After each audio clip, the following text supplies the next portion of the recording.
അതേ അണ്ടർവെയർ പുറത്ത് കാണിച്ച് മുണ്ടു മടക്കി കുത്തി ഡസ്കിന്റെ മുമ്പിൽ കയറിയിരുന്ന് ഈ സാധനം മുഴുവൻ തല്ലിപ്പൊളിച്ചൊരുത്തനാണ്.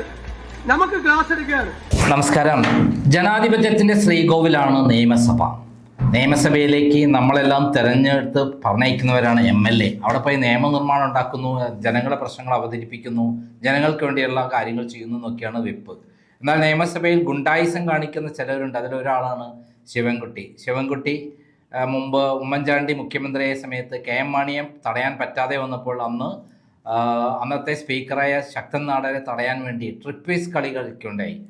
അവസാനം മലർന്നടിച്ച് വീഴുകയുണ്ടായി. ഈ സന്ദർഭങ്ങളിലെല്ലാം അദ്ദേഹത്തിൻ്റെ ചുക്കാമണി പുറത്ത് ചാടി എല്ലാവരും അത് കാണുകയുണ്ടായി. ഞെട്ടിപ്പോയി അത് കണ്ടിട്ട് എന്നാണ് നമ്മുടെ VD സതീശൻ പറഞ്ഞിട്ടുള്ളത്.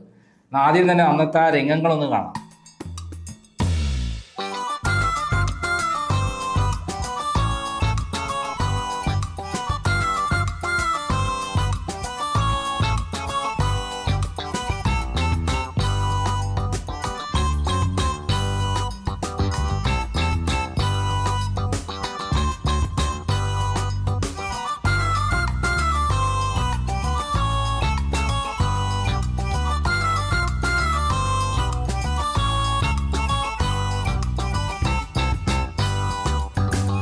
കണ്ടല്ലോ നിയമസഭ അടിച്ച് പൊളിക്കുന്ന രംഗം. ഇപ്പോൾ നമ്മുടെ VD സതീശൻ ഇന്നലെ നിയമസഭ ബഹിഷ്കരിച്ച് പുറമേ നിന്ന് നടത്തിയ പ്രസംഗത്തിൽ പ്രസംഗിച്ച കാര്യങ്ങൾ അവിടെ ഉണ്ടായിരുന്ന ആളുകളെയൊക്കെ പൊട്ടിച്ചിരിപ്പിച്ചു. അതായത് അദ്ദേഹം പറഞ്ഞത് നേരിട്ടല്ലെങ്കിൽ ഇൻഡയറക്റ്റായി പറഞ്ഞ കാര്യം എന്താ, നമ്മുടെ ശിവൻകുട്ടിയുടെ ചുക്കാമണി കണ്ട് ഞെട്ടി ആ കഥ കൃത്യമായി അദ്ദേഹം വിവരിക്കുകയാണ് ഈ പ്രസംഗത്തിലൂടെ. കേൾക്കേണ്ട പ്രസംഗം തന്നെയാണ് ഇത്. വേറിട്ട നമ്മുടെ സാധാരണ സ്റ്റൈലിലുള്ള ഒരു പ്രസംഗമല്ല, വേറിട്ട ലെവലിലുള്ള ഒരു പ്രസംഗമാണ്.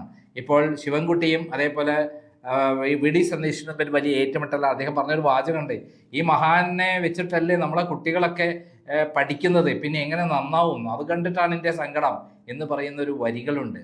എന്തായാലും അദ്ദേഹത്തിൻ്റെ പ്രസംഗം പൂർണ്ണമായി കേൾക്കാം. ചെറിയൊരു ഭാഗം നമ്മൾ തുടക്കത്തിൽ കൊടുത്തത് പൂർണ്ണമായി ഭാഗം കേൾക്കുക.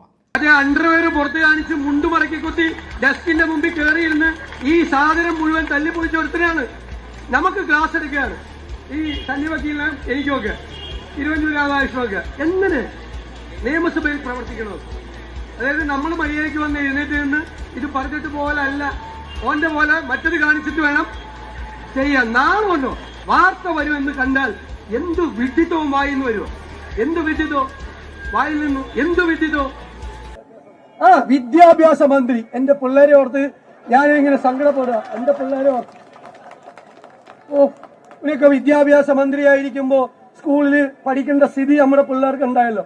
കഷ്ടമെന്നല്ലാതെ എന്താ പറയാൻ? എക്സസൈസ് കൊടുത്താൽ നമുക്ക് ബോധമില്ലാതെ പറഞ്ഞെന്ന് വിചാരിക്കരുത്. എക്സസൈസ് കൊടുത്തിരുന്നത് അത് മാത്രം കൊടുത്തിരുന്നത് ബോധമില്ലാതെ പറഞ്ഞെന്ന് വിചാരിക്കരുത്. ഇത് വിദ്യാഭ്യാസ മന്ത്രി എന്ന് പറയാണ് നിയമസഭയിൽ. സോണിയാഗാന്ധി അയ്യപ്പന്റെ സ്വർണം കവർന്നത് ഞാൻ എന്റെ നാവിൽ വരുന്നുണ്ട്. സാധാരണ ഇത്രയും മോശമായിട്ട് പറയാറുണ്ട്. സഹിക്കാൻ പറ്റാണ്ട് എന്തും പറയാന്ന്. ഇത് മന്ത്രിമാരെല്ലാം ഇത് തന്നെയാണ് പറയണം.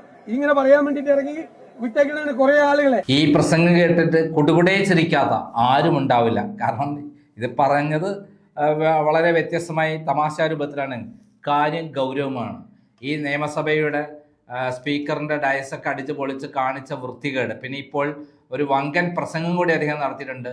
എന്താണ്, സ്വർണം കട്ടത് ആരപ്പ, കോൺഗ്രസ് ആണ് അയ്യപ്പ. ഈ സ്വർണം കട്ടത് ആരാണ്? ഇവരുടെ ഫോട്ടോ പ്രസിദ്ധീകരിച്ചിട്ടുണ്ട്. ഉണ്ണികൃഷ്ണൻ പൊറ്റി നമ്മുടെ സോണിയാഗാന്ധിയുടെ വീട്ടിൽ പോയിട്ടുണ്ട്, പത്തനംതിട്ട MP അതേപോലെ അടൂർ പ്രകാശിനോടൊപ്പം. അതുകൊണ്ട് സോണിയാഗാന്ധിൻ്റെ വീട് റെയ്ഡ് ചെയ്യണം എന്നൊക്കെ പറഞ്ഞ് തമാശ പറഞ്ഞ ഒരാളാണ്. ഒരു വങ്കത്വമില്ലാത്ത വകതിരിവില്ലാത്ത ഒരു വകതിരിവില്ലാത്ത അന്തം കുന്തവുമില്ലാത്ത ഒരു നേതാവാണ്, മന്ത്രിയാണ്, ഒരു വിദ്യാഭ്യാസ മന്ത്രിയാണ് ശിവൻകുട്ടി എന്ന് നമ്മളെ വീണ്ടും വീണ്ടും പറയിപ്പിക്കുകയാണ്. എന്ത് ചെയ്യാം? നാണക്കടല്ല, എന്ത് പറയാനാണ്? നന്ദി, നമസ്കാരം.